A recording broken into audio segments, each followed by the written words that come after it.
Fable. L'âne, le bœuf et le laboureur, des mille et une nuits. Un marchand très riche avait plusieurs maisons à la campagne, où il faisait nourrir une grande quantité de toutes sortes de bétail. Il se retira avec sa femme et ses enfants à une de ces terres, pour la faire valoir par lui-même. Il avait le don d'entendre le langage des bêtes, mais avec cette condition qu'il ne pouvait l'interpréter à personne sans s'exposer à perdre la vie, ce qui l'empêchait de communiquer les choses qu'il avait apprises par le moyen de ce don. Il y avait à une même auge un bœuf et un âne. Un jour qu'il était assis près d'eux, et qu'il se divertissait à voir jouer devant lui ses enfants, il entendit que le bœuf disait à l'âne: «L'éveillé, que je te trouve heureux quand je considère le repos dont tu jouis et le peu de travail qu'on exige de toi. Un homme te panse avec soin, te lave, te donne de l'orge bien criblée, de l'eau fraîche et nette. Ta plus grande peine est de porter le marchand, notre maître, lorsqu'il a quelque petit voyage à faire. Sans cela, toute ta vie se passerait dans l'oisiveté. La manière dont on me traite est bien différente, et ma condition est aussi malheureuse que la tienne est agréable. Il est à peine minuit qu'on m'attache à une charrue, que l'on me fait traîner tout le long du jour en fendant la terre, ce qui me fatigue à un point que les forces me manquent quelquefois. D'ailleurs, le laboureur qui est toujours derrière moi ne cesse de me frapper. À force de tirer la charrue, j'ai le cou tout écorché. Enfin, après avoir travaillé depuis le matin jusqu'au soir, quand je suis de retour, on me donne à manger de méchantes fèves sèches, dont on ne s'est même pas mis en peine d'ôter la terre, ou d'autres choses qui ne valent pas mieux. Pour comble de misère, lorsque je me suis repu d'un mets si peu appétissant, je suis obligé de passer la nuit couché dans mon ordure. Tu vois donc que j'ai raison d'envier ton sort. L'âne n'interrompit pas le bœuf. Il lui laissa dire tout ce qu'il voulut, mais quand il eut achevé de parler: «Vous ne démentez pas, lui dit-il, le nom d'idiot qu'on vous a donné. Vous êtes trop simple, vous vous laissez mener comme l'on veut, et vous ne pouvez prendre une bonne résolution. Cependant, quel avantage vous revient-il de toutes les indignités que vous souffrez? Vous vous tuez vous-même pour le repos, le plaisir et le profit de ceux qui ne vous en savent point gré. On ne vous traiterait pas de la sorte si vous aviez autant de courage que de force. Lorsqu'on vient vous attacher à l'auge, que ne faites-vous résistance? Que ne donnez-vous de bons coups de corne? Que ne marquez-vous votre colère en frappant du pied contre terre? Pourquoi enfin n'inspirez-vous pas la terreur par des beuglements effroyables? La nature vous a donné les moyens de vous faire respecter, et vous ne vous en servez pas. On vous apporte de mauvaises fèves et de mauvaise paille, n'en mangez point. Flairez-les seulement et les laissez. Si vous suivez les conseils que je vous donne, vous verrez bientôt un changement dont vous me remercierez.» Le bœuf prit en fort bonne part les avis de l'âne. Il lui témoigna combien il lui était obligé. «Cher l'éveillé», ajouta-t-il, «je ne manquerai pas de faire tout ce que tu m'as dit, et tu verras de quelle manière je m'en acquitterai.» Ils se turent après cet entretien, dont le marchand ne perdit pas une parole. Le lendemain, de bon matin, le laboureur vint prendre le bœuf.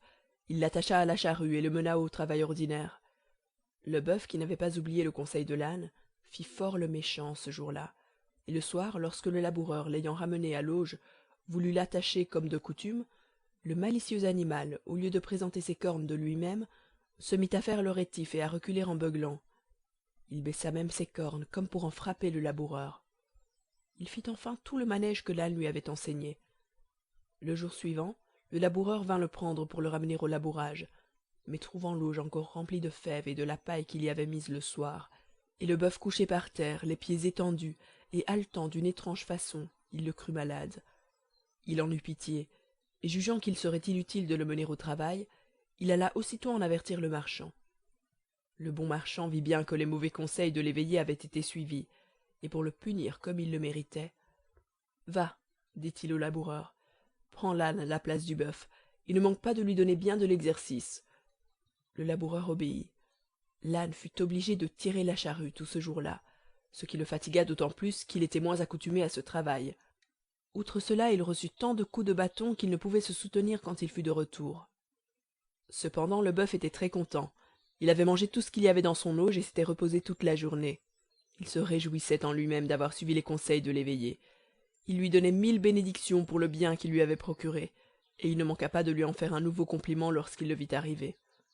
L'âne ne répondit rien au bœuf, tant il avait de dépit d'avoir été si maltraité. «C'est par mon imprudence», se disait-il à lui-même, «que je me suis attiré ce malheur. Je vivais heureux, tout me riait. J'avais tout ce que je pouvais souhaiter. C'est ma faute si je suis dans ce déplorable état, et si je ne trouve quelque ruse en mon esprit pour m'en tirer, ma perte est certaine.» En disant cela, ses forces se trouvèrent tellement épuisées qu'il se laissa tomber à demi-mort au pied de son auge. En cet endroit, le grand vizir s'adressant à Scheherazade lui dit: Ma fille, vous faites comme cet âne, vous vous exposez à vous perdre par votre fausse prudence. Croyez-moi, demeurez en repos et ne cherchez point à prévenir votre mort. Mon père, répondit Scheherazade, l'exemple que vous venez de rapporter n'est pas capable de me faire changer de résolution, et je ne cesserai point de vous importuner que je n'ai obtenu de vous que vous me présenterez au sultan pour être son épouse. Le vizir, voyant qu'elle persistait toujours dans sa demande, lui répliqua: Eh bien, puisque vous ne voulez pas quitter votre obstination, je serai obligé de vous traiter de la même manière que le marchand dont je viens de parler traita sa femme peu de temps après, et voici comment. Ce marchand, ayant appris que l'âne était dans un état pitoyable, fut curieux de savoir ce qui se passerait entre lui et le bœuf. C'est pourquoi, après le souper, il sortit au clair de la lune et alla s'asseoir auprès d'eux, accompagné de sa femme.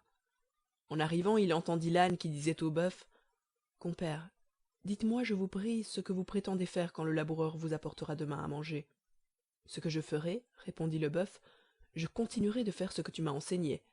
Je m'éloignerai d'abord, je présenterai mes cornes comme hier, je ferai le malade et feindrai d'être aux abois. Gardez-vous-en bien, interrompit l'âne, ce serait le moyen de vous perdre.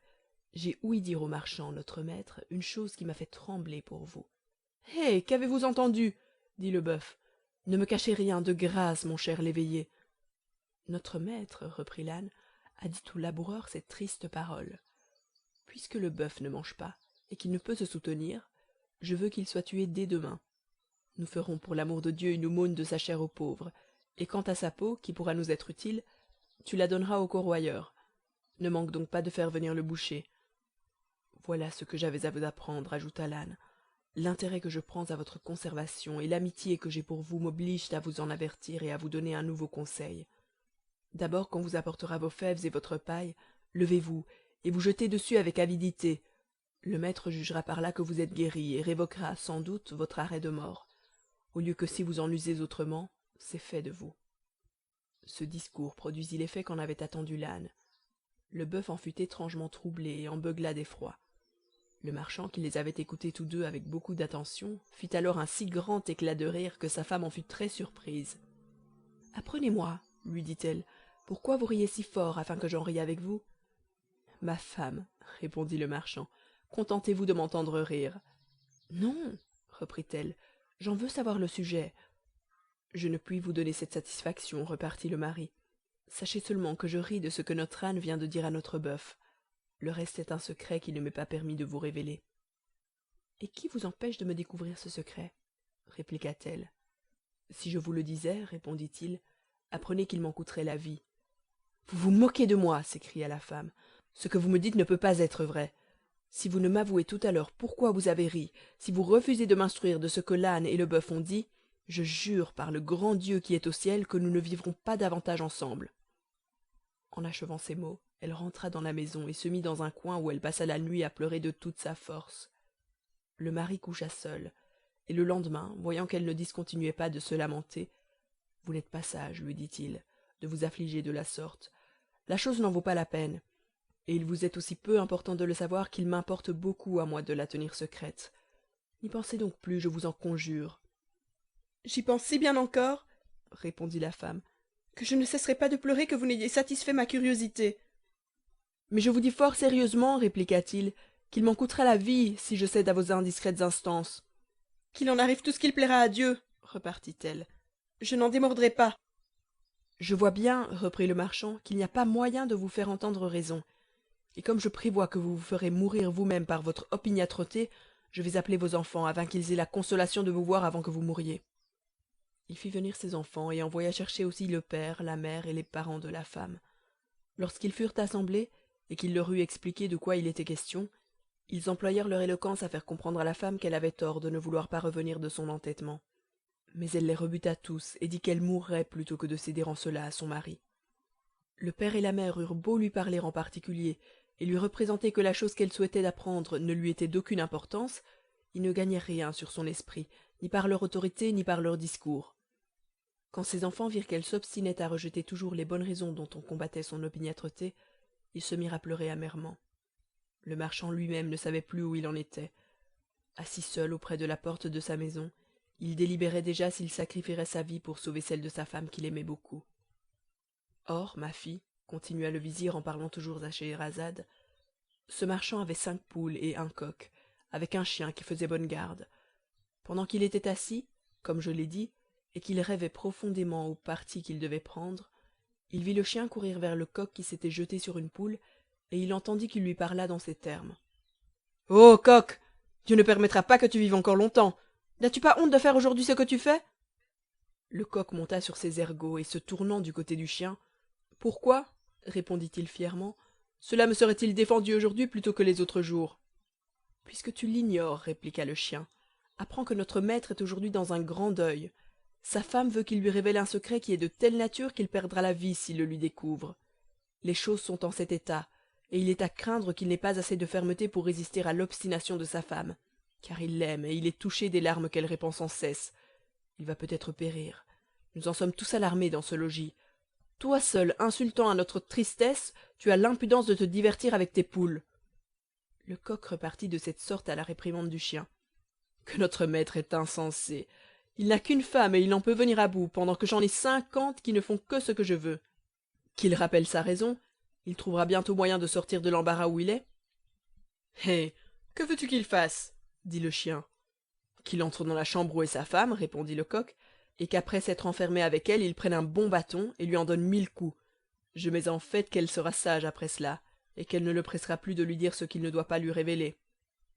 Le marchand n'eut pas sitôt entendu ce que le coq venait de dire, qu'il se leva de sa place, prit un gros bâton, alla trouver sa femme qui pleurait encore, s'enferma avec elle, et la battit si bien qu'elle ne put s'empêcher de crier: «C'est assez, mon mari, c'est assez. Laissez-moi, je ne vous demanderai plus rien.» À ces paroles, et voyant qu'elle se repentait d'avoir été curieuse si mal à propos, il cessa de la maltraiter. Il ouvrit la porte, toute la parenté entra, se réjouit de trouver la femme revenue de son entêtement, et fit compliment au mari sur l'heureux expédient dont il s'était servi pour la mettre à la raison. «Ma fille», ajouta le grand vizir, «vous mériteriez d'être traitée de la même manière que la femme de ce marchand.» «Mon père», dit alors Scheherazade, «de grâce, ne trouvez point mauvais que je persiste dans mes sentiments. L'histoire de cette femme ne saurait m'ébranler. Je pourrais vous en raconter beaucoup d'autres qui vous persuaderaient que vous ne devez pas vous opposer à mon dessein. D'ailleurs, pardonnez-moi si j'ose vous le déclarer, vous vous y opposeriez vainement.